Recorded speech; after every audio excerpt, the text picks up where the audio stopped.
Merci pour la question, M. Niang. Pour les élections, vous savez, la Guinée est un autre pays à part. Pour vous dire, actuellement, la Guinée n'a même pas de fichier électoral. On ne peut pas faire une élection sans un fichier électoral. La Guinée, tous les problèmes de la Guinée, des manifestations passées de 2010 jusqu'en 2020, la cause principale, c'est le fichier électoral qui n'est pas bon.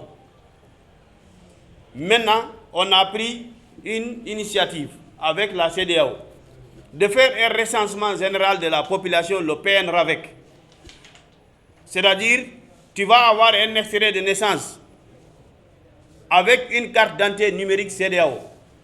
C'est sur ce recensement-là qu'on va extraire le fichier électoral qui va permettre d'aller aux élections, d'abord référendaires, locales, législatives et présidentielles. C'est comme ça que ça a été fait.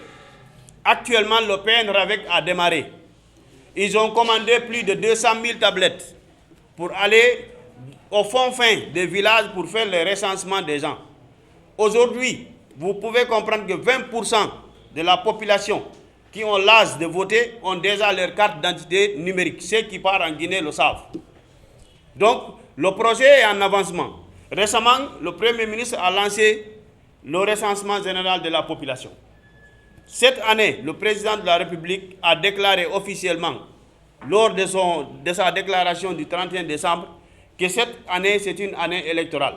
Il a dit qu'il va prendre un décret dès le premier trimestre de l'année 2025 pour convoquer le corps électoral pour le référendum.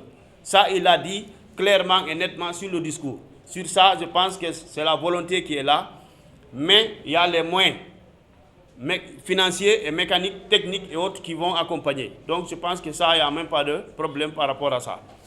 Pour la deuxième question, c'est le cas de Aliouba. Vous savez, en Afrique, dès qu'un politicien est arrêté, c'est comme si les politiciens ils sont plus intelligents ou bien ils sont plus que tous les autres. Chaque citoyen qui est arrêté par la justice, il doit être jugé. Si la justice le condamne, il doit purger sa peine. Moi, je ne suis pas avocat. Il a des avocats. Ce qu'il a dit, il a dit par la presse, tout le monde l'a écouté. Vous savez, la religion ne doit pas être mêlée à la politique. Quand tu t'affiches devant tout le monde, tu déclares que les chefs religieux ne jouent pas leur rôle d'alerter ou bien de dire au président de la République de faire quoi que ce soit. Les religieux ne vont pas faire ça, même s'ils vont le faire. Ils vont le faire à l'interne. Ce n'est pas en public qu'ils vont le dire. Il y a des choses, on ne doit pas les déclarer en public. C'est une faute qu'il a fait, mais ce que nous nous demandons, que c'est la justice soit clémente. Parce que nous ne souhaitons personne d'être en prison. Mais si la faute est là, la justice le condamne, c'est à ses avocats de faire appel et essayer de voir si la peine peut être réduite et en même temps, lui aussi, qu'il change son discours. Pour ça, c'est ce que je peux répondre. C'est malheureux hein, et c'est désolant. Quand je regarde, la majeure partie des gens qui ont appelé à manifester ne sont pas en Guinée. Vous êtes des journalistes, faites les recherches. Tous ceux qui ont appelé à manifester ne vivent même pas en Guinée actuellement. Ils sont à l'extérieur. Un politicien courageux qui veut appeler à manifester, tu vas descendre sur le terrain.